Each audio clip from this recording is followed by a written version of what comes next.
গ্রামে নদীর পাশে ছিল একটি বটগাছ। দিনের বেলাও মানুষ সেই বটগাছের ধার দিয়ে যেত না, কারণ মানুষ জানতো সেই বটগাছে ছিল একটি মেছো ভূত। সেই মেছো ভূতের জন্য কোনো মানুষ ওখান দিয়ে মাছ নিয়ে যেতে পারতো না। অনেকদিন হয়ে গেল, মানুষগুলো তো আসাই বন্ধ করে দিয়েছে এইদিকে।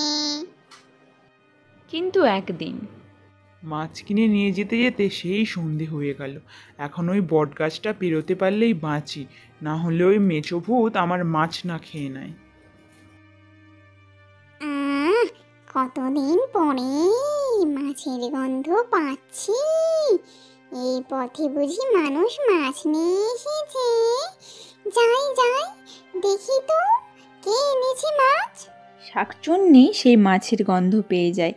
যেই না শাকচুন্নি মাছের গন্ধ পেল, অমনি সে চাষির কাছে চলে গেল। ওই তো ওই চাষির হাতে মাছ। ওমা, অনেক মাছ তো, দেখি দেখি। এই চাষি, আমাকে দুটো মাছ দে এক্ষুনি। দুটো মাছ আমাকে এক্ষুনি দে, আমি মাছ খাবো। আমি তোমায় কেন মাছ দেব? আমি এই মাছগুলোই বাজার থেকে কিনে এনেছি, আমি তোমায় দেব না। মাছ দিবি না আমায়?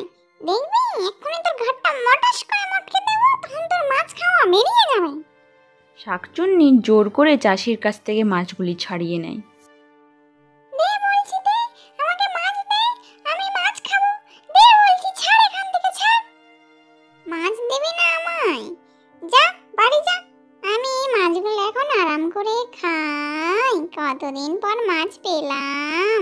আহ, কি সুন্দর স্বাদ, কাঁচা মাছের রক্ত, জীবনটা আমার মাছ খাওয়া? দাঁড়া শাকচুন্নি, আমি দেখাচ্ছি তোর মজা। কিভাবে তোকে শায়েস্তা করতে হয় আমি ভালোভাবেই জানি। দাঁড়া, কালকে তোর মজা দেখাচ্ছি। চাষি পরের দিন মাছ কিনে জঙ্গলের দিকে যায়। আজকের এই মাছটায় বিছুতি পাতা মিশিয়ে দেব, দেখবো তখন শাকচুন্নি কি করে মহা আনন্দে আমার মাছ চুরি করে খায়। শাকচুন্নি, আজকে তোর কপালে কষ্ট আছে।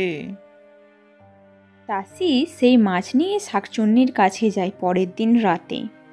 কি রে চাষি, তুই আজকে আমার জন্য মাছ এনেছিস? কই দেখি দেখি, কি মাছ এনেছিস? বাহ চাষি, তুই কি ভালো। হ্যাঁ গো শাকচুন্নি, আজকে আমি তোমার জন্য তাজা তাজা মাছ এনেছি, নাও তাড়াতাড়ি মাছগুলো খেয়ে নাও। দে দে, তাড়াতাড়ি মাছগুলো দে আমায়। শাকচুন্নি সেই বিছুতি পাতা লাগানো মাছগুলো মজা করে খেতে থাকে আনন্দের সাথে। খা শাকচুন্নি, তুই খানা মাছটা, তারপর দেখবি। মরে গেলাম, মরে গেলাম, আমার গোটা শরীর জ্বালা করছে। এই চাষি, তুই আমায় কি মাছ খাওয়ালি? আমি তোকে ছাড়বো না।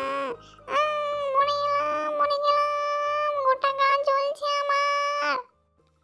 এইভাবেই চাষি সেই শাকচুন্নিটাকে ভালোই সাহেস্তা করলো। এরপর থেকে ওই শাকচুন্নি আর কারো মাছ ছিনিয়ে নেয় না।